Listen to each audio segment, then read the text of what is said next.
Dr. Kent's assistants, Mike and Pitcher, died one after another under mysterious circumstances. Pitcher's father committed suicide by jumping off a building, and an 8-year-old child was accidentally killed by a funeral car. Within 3 years and 3 months of the excavation, a total of 22 people connected to the project died mysteriously. The Pyramid of Khufu also bears a terrifying inscription: "The wings of death shall fall upon those who disturb the pharaoh's peace." Dr. Ismail Taya, a professor at Cairo University, believes that there is a type of fungus called Aspergillus in mummies' bodies. Infection with this fungus can cause inflammation of the respiratory system, red spots on the skin, and ultimately death due to difficulty breathing. The American Medical Journal once published an investigative report stating that out of 100 British tourists who had visited the pyramids, 40% died of cancer within 10 years, and they were not old. Moreover, those who were daring enough to climb to the top of the pyramid quickly experienced a state of coma, and none survived. Recently, Professor Davidoff from Barry University in Miami detected radiation decay in the pyramid. Apparently, this is the main reason why British tourists developed cancer. However, there is no such radiation outside the pyramid. It seems that the pyramid structure can prevent radiation leakage, so he put forward a new and bold hypothesis. The pyramids were nuclear waste storage facilities built by prehistoric extraterrestrials. Okay, the above introduction and analysis of the pyramids are very insightful, and there is no need for me to explain further. The fact is that the pyramids are not the work of human beings, nor are they the tombs of pharaohs. There are many reasons why the pharaohs' bodies were stored inside, and one of the main reasons was to prevent the secret of how the angels created humans from being leaked and copied by humans or other aliens, causing unnecessary trouble. The pharaohs were the supreme beings among humans, and their bodies were stored in the pyramid, so people would not try to enter the tower out of respect, thereby protecting the secret from being leaked. So, what about the curse of the pharaohs? 34. 法老的诅咒，神的约束. 34. The curse of the pharaohs, divine restraint. So what happens to those who dare to trespass into the pyramid? According to the curse of the pharaohs, all intruders will be killed. Otherwise, the secret will be leaked. But what is the curse of the pharaohs? When excavators such as Carter entered a spacious room under the pyramid, they found a mud sculpture board that read, "Death will come on swift wings to those who disturb the peace of the king." Another statue had the inscription, "I am the one who is matched with the scorching heat of the desert," which forces tomb robbers to flee and is responsible for guarding the tomb of Tutankhamun. These two sentences are the curse of the pharaohs. But does the curse really have an irresistible power? Let's look at some collected examples. The excavation leader Carnarvon fell ill soon after the tomb was opened on December 5, 1922, and died. His sister wrote in her memoirs, "Before he died, he had a high fever and kept shouting, 'I heard him calling me, and I'm going to join him.'" Another leader, Carter, died in 1939 at the age of 65, seemingly not affected by the curse, but his beloved canary was bitten to death by a cobra one day. In addition, his daughter hanged herself shortly after her father's death, leaving a note that read, "I can no longer bear the curse." In addition, one of Carter's assistants died of lung disease suddenly one day, 3 years after the excavation work had taken place, and another assistant died suddenly at the age of 45 in 1929. British investor Carnarvon was bitten by a bug and died in pain within 6 months after the project was completed. The nurse who accompanied him in the Cairo hospital heard him shouting loudly before he died, "I'm done. I've heard the call." This nurse also died later, inexplicably. 6 months after Carnarvon's death, his half-brother Hibbard committed suicide due to schizophrenia. In 1939, Carnarvon's mother-in-law also died suddenly, allegedly also bitten by a bug. American railroad tycoon Gruelle died suddenly of the plague shortly after entering the tomb. South African millionaire Sheikh Ali was visiting the excavation site of Tutankhamun's golden mask and fell into the Nile and drowned. Professor Richard, who used X-ray examination on the pharaoh's mummy, developed a high fever after working for several days and died soon after. The director of the Cairo Museum, Meller, did not believe in curses and boasted about it. For weeks later, he suddenly passed away due to heart disease, according to doctors. By the end of 1923, 22 people who participated in the excavation mysteriously fell ill and died. In 1971, Mr. Emery, an archaeologist who searched for ancient tombs about 30 kilometers south of Cairo, suddenly became paralyzed and died shortly after. Professor Domitian, who copied inscriptions inside the tomb, also met with misfortune. The Egyptian government's antiquities administrator agreed to take Tutankhamun's relics out of Egypt and to exhibit them in Paris. He was hit by a car and died in the hospital 3 days later. His daughter was also involved in a car accident and was critically injured. Dr. Meverlitz, who was preparing for the Egyptian Antiquities exhibition, died suddenly at home a week after signing the exhibition agreement. 2 pilots who airlifted Tutankhamun's relics suddenly died from heart disease shortly after. During the exhibition of the Golden Mask in San Francisco, a police officer was hospitalized due to heart disease while on duty. When asked about the reason, he said, "When standing in front of the mask, there seems to be something producing a force behind me, making me shiver." Mr. Moses, who helped to knock down a major wall, died from a disease similar to a nervous breakdown. Reed, who conducted the first X-ray examination of the pharaoh's body, and American billionaire Wolf, also died subsequently. According to research, at least 40 archaeologists' sudden deaths were related to the pharaoh's tomb. The above are just records of famous people's deaths. What about the rest of the unnamed participants? Many people must have died inexplicably without realizing the cause, but because they were unknown, no one investigated the cause of death. Before the discovery of Tutankhamun's tomb in 1923, around 1900, a stone sarcophagus was excavated from an ancient Egyptian tomb. The coffin was inscribed with the words, "Whoever touches this coffin will be in trouble or will be swallowed by sea water." Indeed, participants almost all died inexplicably one after another. Later, the stone coffin was purchased by an American millionaire and was put on the Titanic in March 1912, ready to be transported to the United States for exhibition. Unexpectedly, the Titanic hit an iceberg while sailing on the sea, and both the coffin and the ship were swallowed by seawater. Above are some information about the deaths of people related to the Egyptian tombs that have been collected. Whether this information is true or not, please judge for yourself. If you don't believe it, you can hug Tutankhamun's golden mask or personally visit the ancient tombs in Egypt to see what happens. Because the pyramids are the womb of human birth, there are countless mysteries inside. Once these mysteries are discovered, they will directly affect whether humans should continue to survive on Earth, just like the current cloning technology. If humans can be replicated on a large scale, it will directly threaten the balance of life in various spaces and disrupt the order of the reincarnation of life. Therefore, humans cannot take risks. If the dogs we raise at home gradually possess human intelligence, should we continue to raise them or execute them? If someone is curious about the advanced military secrets of the Department of Defense, we first use guards, electronic protection, and other measures to defend. What if they have already penetrated the secret repository? Are we going to let them walk away and leak the high-level secrets? Peeping into the secrets of others is a very dangerous act and a foolish behavior that brings trouble upon oneself. Depending on the level of secrecy, the explorer will face the fate of being threatened, tongue cut, eye gouged, imprisoned, or killed. Let's just be honest people and not let our curiosity lead us to the path of death. All secrets will eventually be revealed to the world, but it takes time. It is not yet time for humanity to know, and at that time, there will be people who are destined to explain the mysteries. For those who know about cloning technology, it's best not to say anything. Think about it yourself. Alright, that's all about the curse of the pyramids and the pharaohs. Can we deduce the existence of the greatest creator from these mysterious phenomena? 35. 神秘的百慕大为何神秘? 35. Why is the Bermuda Triangle mysterious? I am not surprised or skeptical about geographical mysteries and phenomena because more than 20 years ago, I witnessed a miraculous sight on Sea Mountain in Zhangjiago City, Hebei Province.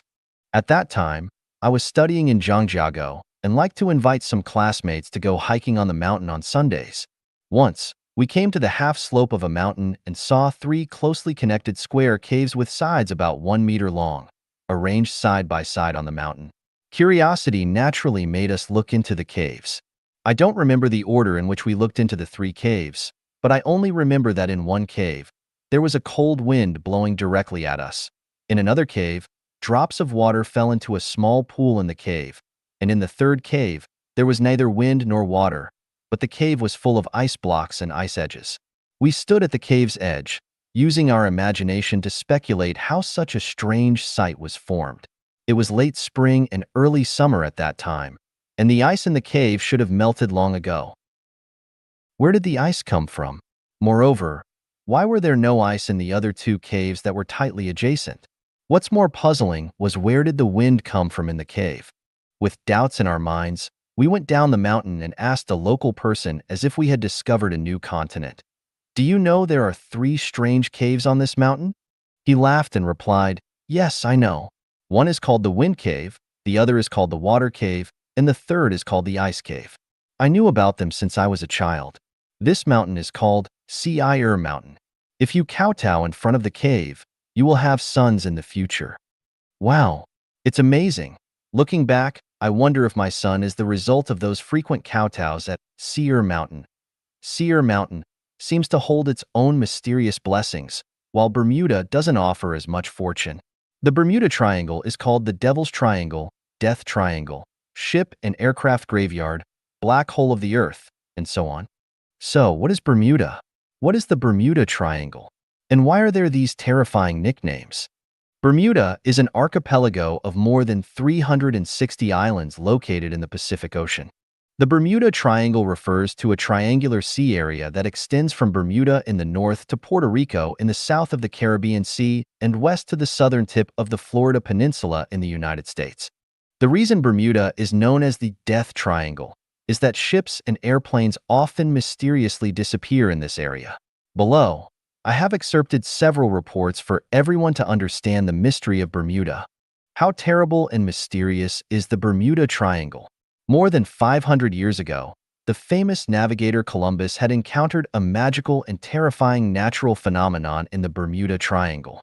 It was in 1500, Columbus's 4th trip to America, passing through the Bermuda Triangle in the Atlantic Ocean.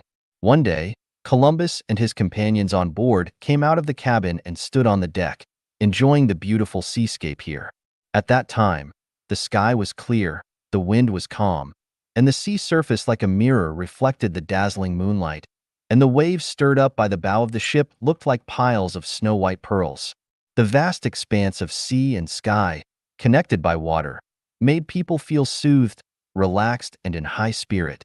Just when Columbus and his companions were intoxicated by the beautiful and charming sea views, suddenly the weather changed dramatically. In an instant, the sky darkened, the strong wind blew, and the sea water rolled up waves dozens of meters high, like water walls attacking the deck. At this moment, the sailing ship was like sailing in a canyon, almost unable to see the sun, violently tossing on the sea, and Columbus nervously commanded the sailors. They tried to stop at the nearest Florida coast.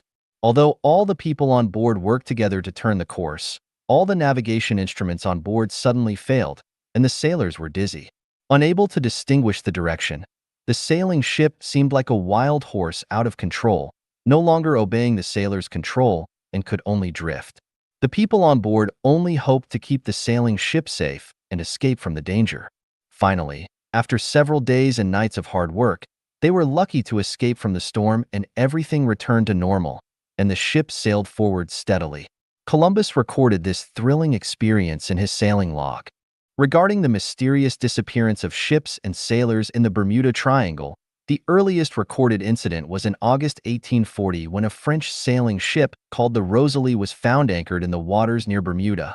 The ship had its sails up and was carrying intact cargo such as fruits and silks, but there was no trace of any crew members on board. The only living creature found was a starving canary. No one knows what happened to the crew or what caused the incident. In 1872, a similar incident occurred when a 2-masted sailing ship called the Mary Celeste encountered trouble 100 nautical miles west of the Azores. The ship sent out a distress signal, and 11 days later, when it was discovered by others, there was no sign of any crew members. However, the dining table was set with bread, butter, and other delicious food. Some teacups were still filled with coffee and water, the clock was ticking, and a bottle of machine oil was found on the sewing machine. All of these indicated that the ship did not encounter any severe weather conditions. But how can these phenomena be explained? In December 1945, Captain Taylor led 14 pilots from the U.S. 19th Flight Squadron on a training flight with 5 Avenger torpedo bombers from the airport in Fort Lauderdale, Florida. Taylor was an experienced pilot with 2,599 flying hours under his belt and should have had no problem completing such a training mission. However, when the squadron flew over the Bahamas base, suddenly received a call from Taylor. "My compass is not working. I am flying over land that is not connected."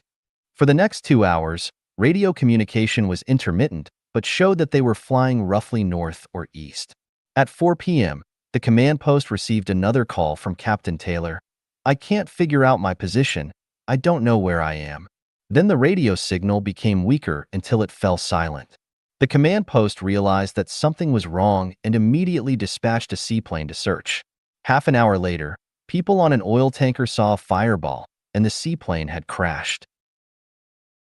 In just 6 hours, 6 planes and 15 pilots disappeared without a trace, leaving authorities puzzled.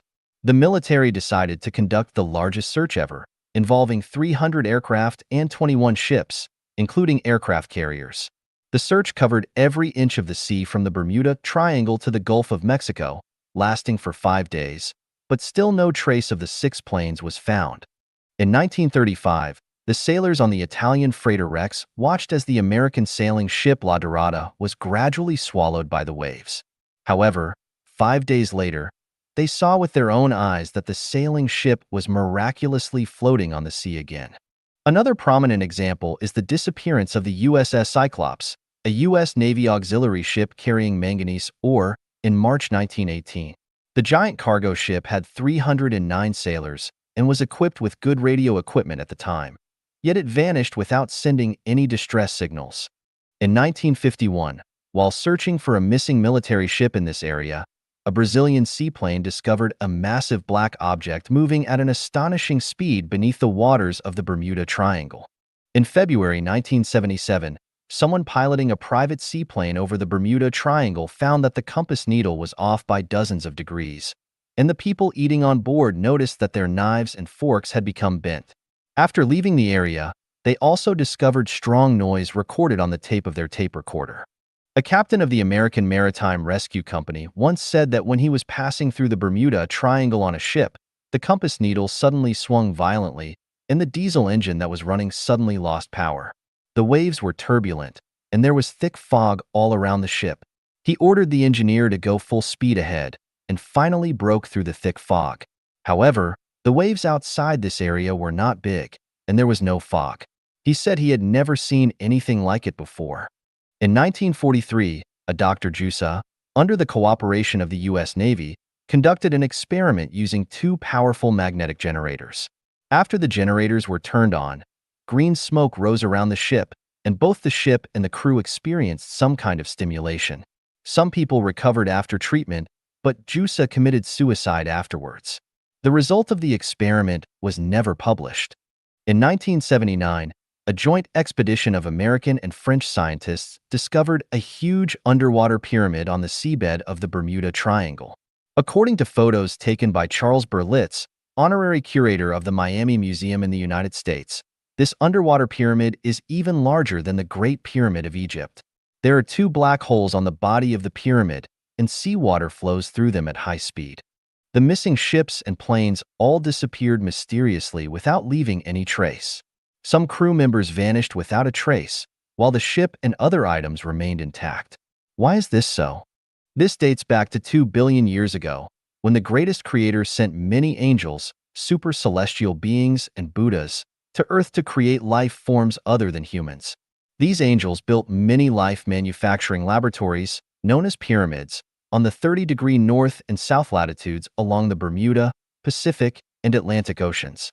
After 500 million years of work, the projects were completed, and they withdrew from Earth. These areas were not seas at the time, but rather mild climate and spring-like land. In order to keep the secret, they treated these areas like children playing with mud. chefs kneading dough, sinking areas with pyramids to the bottom of the ocean, and raising the sea level to create land.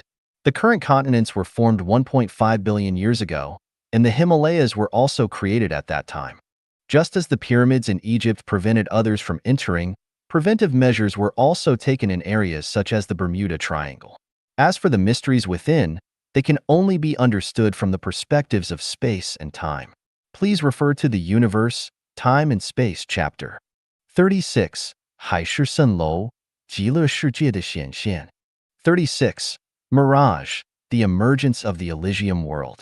If I were to say that mirages are the emergence of the Elysium world, scientists, especially meteorologists and optical scientists, would surely scoff and say that I know nothing about the refraction and total reflection of light. Indeed, my knowledge of optics and meteorology is only superficial, and I dare not show off my shallow knowledge in these fields, for fear of showing off my skills in front of an expert, or displaying low-level skills in front of an expert to impress them. But since I have a clear understanding of the origin of the universe, the origin of life, the origin of humanity, and the 36-dimensional spaces in my consciousness, I also have my own explanation for mirages. I hope that experts can further analyze them from different perspectives. What is a mirage? A mirage is the revelation of the celestials and Buddhas to human beings. It is the emergence of a drop of the scenery of the Elysium world of the 36-dimensional spaces in the human world. In other words, a mirage is the true scene of the existence of the Elysium world. Some people describe a mirage as elusive, ever-changing, seemingly real yet illusory, and like a fairyland. These descriptions are quite appropriate, especially the description of like a fairyland, which can be said to reveal the true scene of a mirage. Strictly speaking, a mirage is a fairyland, and the Elysium world of the West preached in Buddhism is such a scene. When people who are fated to see the vast mountains, boundless sea, towering pavilions and buildings, hidden city walls and castles, and peaceful mountains and rivers in the sky from places like the beach, desert, Gobi, and lakeside, they will definitely have an inexplicable feeling about the beautiful and illusory scenery in the sky. What is it? Where does it come from? Is it from heaven or from Earth?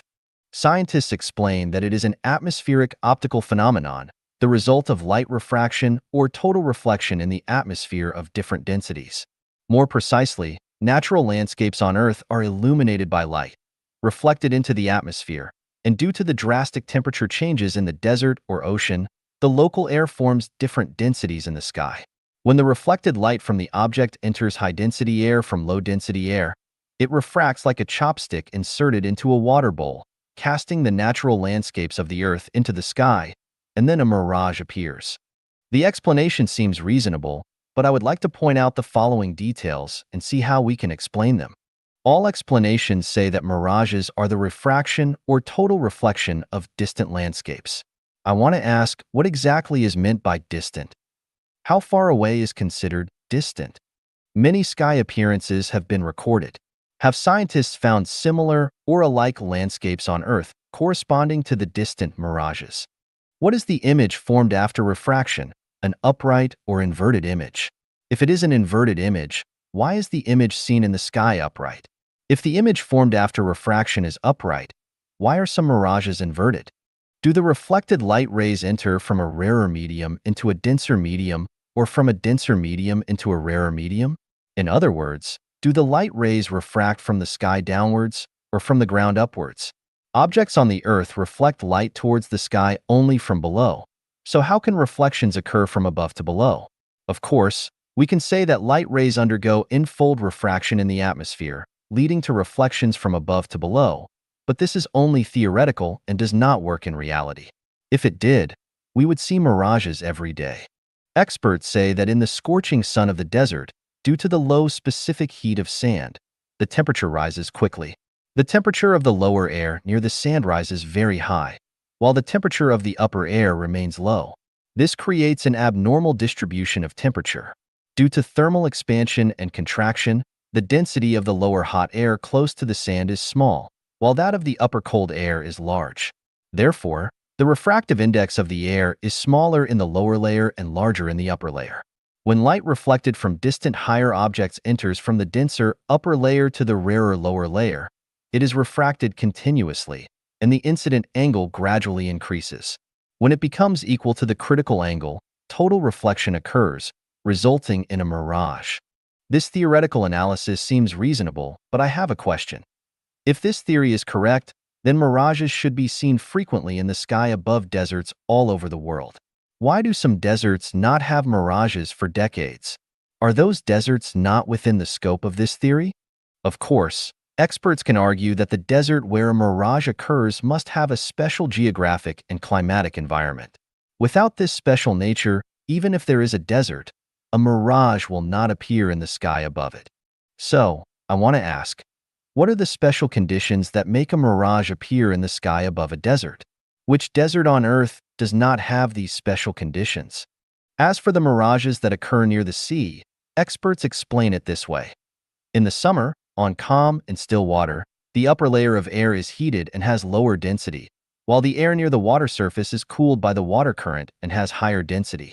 When the temperature difference between the upper and lower layers of air is large and the density is lower in the upper layer and higher in the lower layer, light reflected from islands, towns, ships, and other objects on the horizon can be refracted or totally reflected up and down, thus causing a mirage. Yes, during summer, the air above the sea is prone to forming a density pattern of lower density at the top and higher density at the bottom. But what about autumn and winter? On December 16, 2002, the Shandong region entered winter. So why did a mirage still appear on the Penglai Peninsula? If the experts' theory is correct, then the air above the sea during summer should always have this density pattern. So why aren't mirages seen above the sea worldwide? In recent years, mirages have frequently appeared in the air above the Penglai Peninsula in Shandong. Some experts claim that this is due to the results of recent environmental cleanup efforts, with the air now being fresh and the environmental quality being high, leading to frequent mirages. This claim seems more like a politician's language rather than a conclusion from experts. If this is indeed the experts' viewpoint, then I have a question. When the Industrial Revolution had not yet happened on Earth, the air in the Penglai Peninsula was even fresher and of even better quality than it is now. So why didn't mirages appear frequently? Instead, they only appeared every few years. How does the air quality in Hawaii compare to that of the Penglai Peninsula, and why aren't mirages seen frequently there? Of course, experts will argue that the unique natural environment of the Penglai Peninsula is the main factor leading to the appearance of mirages, and other places do not have this uniqueness, making it less likely for mirages to appear. If this claim is correct, then I must ask another question. Since the Penglai Peninsula has a unique natural condition, shouldn't the appearance of the mirage be roughly the same each time? Why do the images of the mirage differ every time it appears? Does the natural environment of the Penglai Peninsula change every year? From the theory of light refraction, we know that when light passes through a medium with uniform density, its direction and speed of propagation usually remain unchanged. However, when light passes through two media with different densities at an oblique angle, at the interface where the two media meet, not only does the speed of propagation change, but the direction of the light also deviates. This theory is correct, but if we use this theory to explain mirages, it is not acceptable. From the perspective of the atmosphere, not only is the density different between the convection layer, isothermal layer, intermediate layer, ionosphere, and exosphere, but the density also varies within the same atmospheric layer. Therefore, when the sun shines on the Earth, there must be light refraction occurring, and just like how we see the moon in the water, we can also see many illusory suns in the atmosphere. So why can't we see them? The density of air is not only different during the day, but also at night. When the full moon hangs in the sky, we can see the mirage of the moon reflecting on the water. So why can't we see the illusory reflection of the moon refracted into different densities of air in the sky? My explanation for the mirage is that it's not a reflection of earthly scenery in the sky, but a distortion of time and space of the Elysium world, which is a deliberate arrangement by the greatest creator to indicate to humanity that your sky is not illusory, but another time and space, another world, and that you humans have a bright future. When I introduced the Elysium of the 36-dimensional spaces, I already explained that the 1,000-year world and the 10,000-year world are very far away, while the Elysium world is right here, and the entire universe of the Earth belongs to the Elysium world.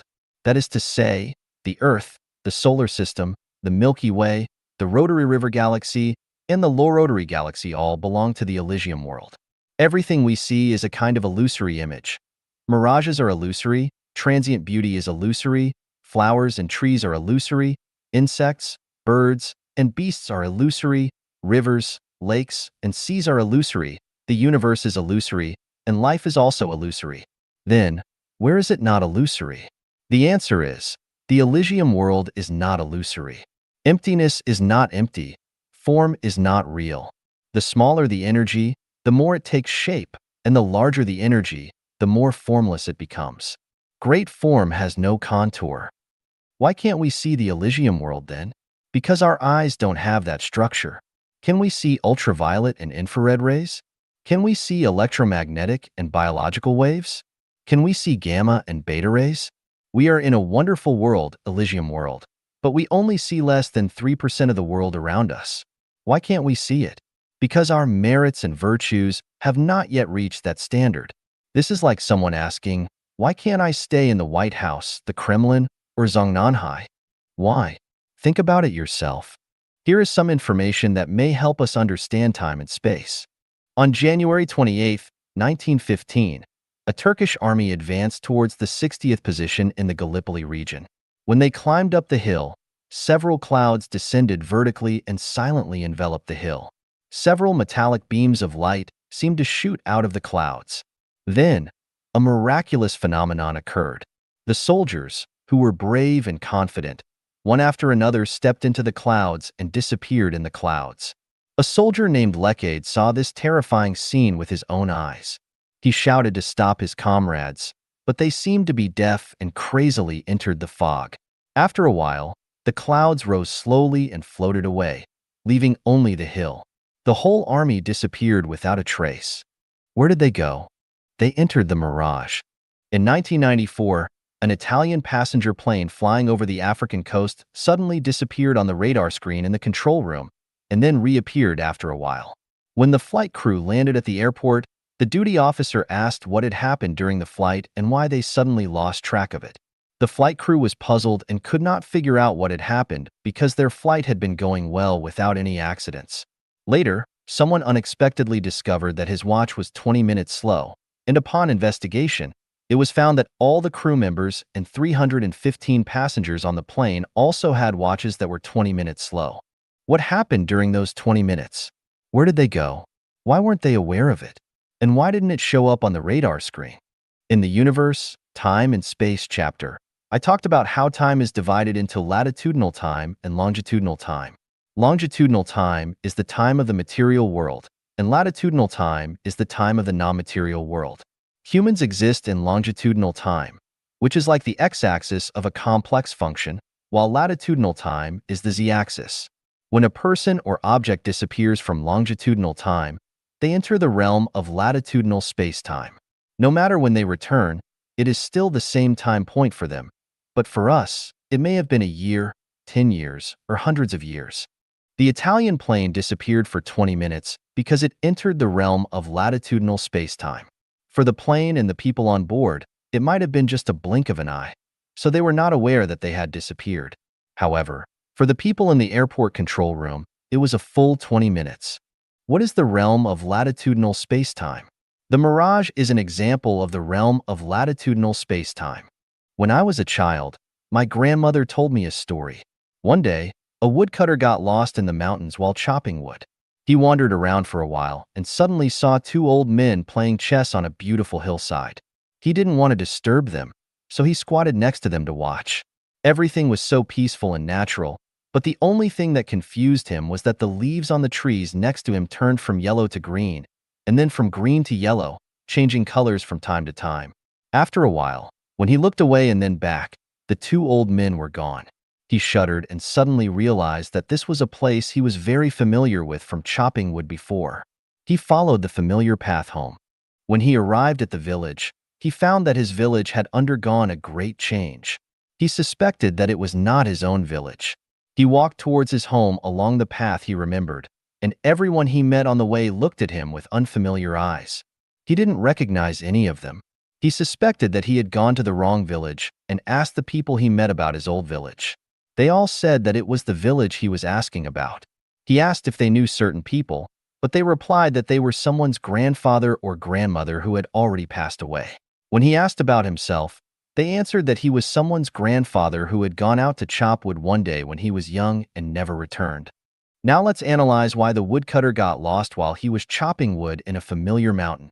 This was because he suddenly entered a mirage, and the environment was no longer the familiar environment he had known before. Therefore, he was bound to get lost.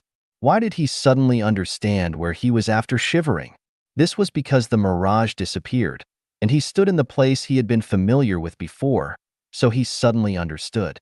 Why wasn't he disappearing together with the mirage, since he was fortunate enough to be in the mirage, the Elysium world? This was because his spiritual quality had not yet reached the standard of living completely in the Elysium world. Then why did he have to witness the scene of the Elysium world with his own eyes? This was because he was destined to, and the two old men playing chess were definitely his relatives and friends in his previous life who had come to enlighten him and make him understand that although he did not yet have the qualifications to live completely in the Elysium world does exist. He could realize this truth, laying a foundation for him to enter the Elysium world in the future. This is a story about time and space. The woodcutter entered another realm of time and space, and when he returned from latitudinal time, he was still himself, but hundreds of years had passed in the longitudinal time of the mortal world. Therefore, the mirage is just an emergence of the Elysium world. Those who see the mirage may not have entered that realm, but they have the fortune to witness the scenery of the Elysium world. The mirage can appear not only in the sky, but also on the ground. The scene of two old men playing chess that the woodcutter saw was a mirage on the ground. Even though there were many people near the mountain at that time, only the woodcutter could see it. Others couldn't see it no matter what they did, just like the hallucinations that appear in the brain of a person who has taken heroin. He really saw those scenes, and the people next to him couldn't see them no matter what. Those who see the mirage are lucky. If we realize that different time and space have different scenery, we can develop our thinking and understand that our world is just a material world in the space-time of the universe. There are many more beautiful worlds outside this material world. So why not go to that more beautiful place? God does not just consider us as a group of animals. He has revealed to those who are spiritual awakening another quiet and brilliant path of life. God, Jesus, and Buddha Shakyamuni are not fooling us. All swindlers are for their own personal gain. But were Jesus and Buddha also seeking personal gain? They gave up everything in the world. So why would they need to deceive us? Deceiving wealthy people can bring them money. Deceiving officials can bring some benefits, but what is the point of deceiving us who have nothing? 37. 梦在昭示着什么? 37. Dream. What does it signify? Dreamland is one of the 36-dimensional time and spaces. A dream is a phenomenon behind which there is a hidden essence, as is the case with any phenomenon. It is the hidden essence that has caused the emergence of the phenomenon. A mirage is only a phenomenon, but the essence that has caused the phenomenon of a mirage is the Elysium world. Movement is a phenomenon, but the essence causing the occurrence of this phenomenon is instinct and gravitation. Man is also a phenomenon, and the essence prompting the emergence of man is the transmigration of life. What is the essence of a dream? The essence of a dream is the rehearsal and presage of future events. Let's first have a look at some examples of dreams. On an April night in 1865, Lincoln, the well-known American president, had a dream in which he discovered a crowd of people wailing when he strolled in the White House. He entered a room and found that his soldiers were guarding a corpse. He asked them whose body this was. They answered, "The president. He was assassinated." The next day, he told this dream to his wife and other people. Several days later, this terrible dream came true. President Lincoln was assassinated. Before the sailing of the famous passenger ship Titanic, a British merchant named Canon Middleton dreamed of the ship floating on the sea with upturned keels, crews, and passengers around were swimming and floating. The next night he had the same dream, which prompted him to cancel the plan to travel by Titanic. Very soon, his dream became a reality. In August 2002, I had this dream. I was walking on a strange road when suddenly a massive cloud drifted over my head. I jumped up to pull the cloud down only to find that the cloud resembled a bundle of coiled cotton. I unfolded the bundle layer by layer and saw a new hat, a new suit of clothes, and a new pair of shoes in the bundle. The only thing lacking was a pair of trousers. The next day, I told my wife about the dream, who grumbled, "That might not be a good omen." In the next few months, I busied myself madly for several people who claimed to have lost the love of their fathers, and they affectionately called me Dad. But I was fooled and cheated, nearly ripped off all my belongings earned through years of hard work. This is really a case 3 decades of toil end up in nothing in a night's time. Later, upon reflection, I came to realize the omen of this dream. New hat, new clothes, and new shoes foretold that I would have no hat, clothes, and shoes to wear. In the dream, no trousers appeared, so I was left with a scanty amount of property to subsist on. There is another dream story that I can't remember which book it was recorded in or the specific names of the people involved. During a certain dynasty in China, there was a high-ranking official who dreamt that he was riding in the carriage of the chancellor, while the chancellor was pulling the carriage for him. However, they only went 8 steps. When he woke up, he analyzed the dream for several people and said that he would replace the prime minister's position and his term would be 8 years. Later, the fact proved that his dream was completely fulfilled according to his analysis. The above, for example, show that far from being illusory and untrue, dreams are rehearsals and revelations of future realities.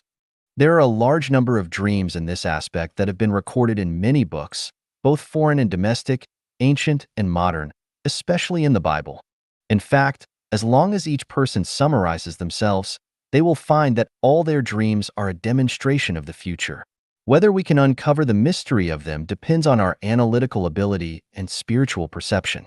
I found that the ancient Chinese book, Zhou Gong's Dream Interpretation, is a very valuable book, and the corresponding relationship between what is dreamed and what it signifies is almost always correct. Everyone can analyze their own dreams in comparison. Freud's famous book, The Interpretation of Dreams, has some value in psychoanalysis, but it is a mess in analyzing the essence of dreams. In the chapter, The Unconscious and Consciousness Reality, Freud said, "Can dreams predict the future? Of course not. Dreams provide us with experiences of the past. Many dreams clearly predict the future, but Freud does not admit it. Many dream experiences are unimaginable for anyone who dreams, but Freud insists that those dreams provide us with experiences of the past. The majority of people believe that dreams are fantasies and illusions emerging from their subconsciousness. But I would say that the visions of dreams are not scenes in the subconsciousness, but rather the revelation of another time and space. Our bodies are sleeping on the bed, but our spiritual beings have left our bodies and entered another time and space. Let's look at the following example. An American businessman named Wilmot once took the passenger ship called Limerick and left Liverpool, England for America. One night he dreamed that his wife, whom he had not seen for a long time, came aboard his ship in sleepwear. She walked directly toward him and kissed him. When she attempted to sleep with him, she spotted another man in the cabin. Thus she hesitated for a second and vanished. The next morning, a man named William Ted, who shared the cabin with him, said to him, "Last night I saw you with a woman." And he forced Wilmot to clarify whether he had secretly seduced any woman. Wilmot was greatly surprised. "Last night I dreamed that my wife came to see me. Have you also had this dream and seen the scenes of my dream?" What is even more amazing, when he returned to his home in New York, his wife told him that she once dreamed that she went aboard his ship and kissed him but left when she discovered another man in the cabin. Weird? Inconceivable? The above is a typical dream. In fact, none of our dreams are illusory. Instead, they all have a solid existence. A story is thus recorded in a book. 2 girls shared a room with 2 separate beds. One night, one of the girls dimly saw a handsome man having sex with her roommate. The roommate was groaning with a great sense of comfort. Blushing shamefully, she quickly covered her head with the quilt. After a while, when she had completely sobered up, she lifted the quilt to steal another glance, but found that the man had left, and her roommate was sleeping like a log. The next morning, she impatiently said to her roommate, "What did you do last night?" Be honest and tell me who that man was." Completely taken aback, her roommate thought to herself, "How did she know what happened in my dream last night?" So she put on a bold face. "What man? I have been sleeping on my bed all night. Stop talking nonsense." The girl rebuked. "I thought we were good friends for years. I saw clearly that you were sleeping with a handsome man last night. Why do you deny it?" Without a choice, her roommate told her that in her dream last night, she could not resist the temptation of a handsome man and had an affair with him.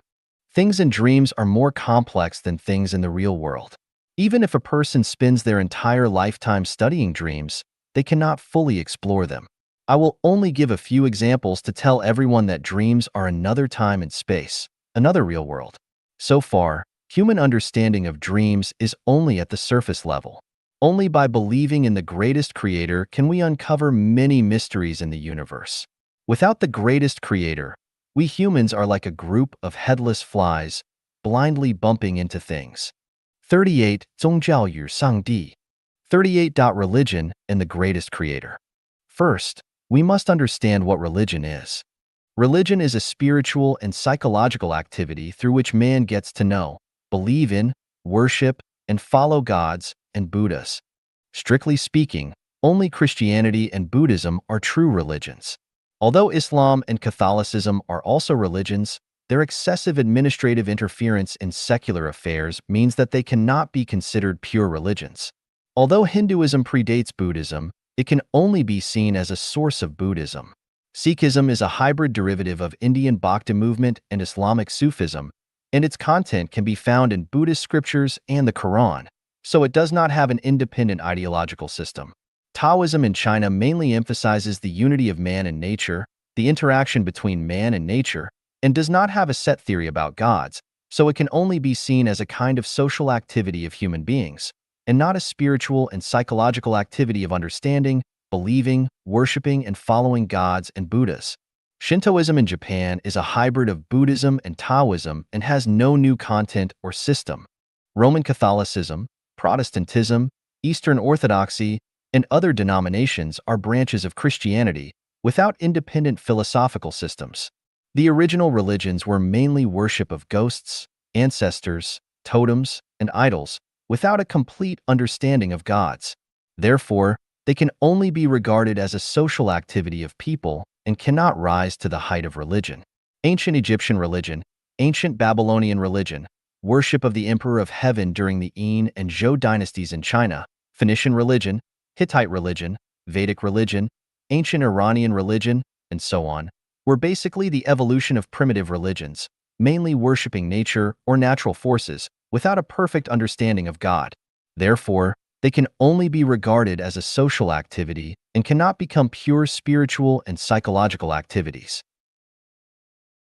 Zoroastrianism, called the worship of fire in Chinese history, had its own independent understanding of God and was later absorbed by Christianity and Buddhism.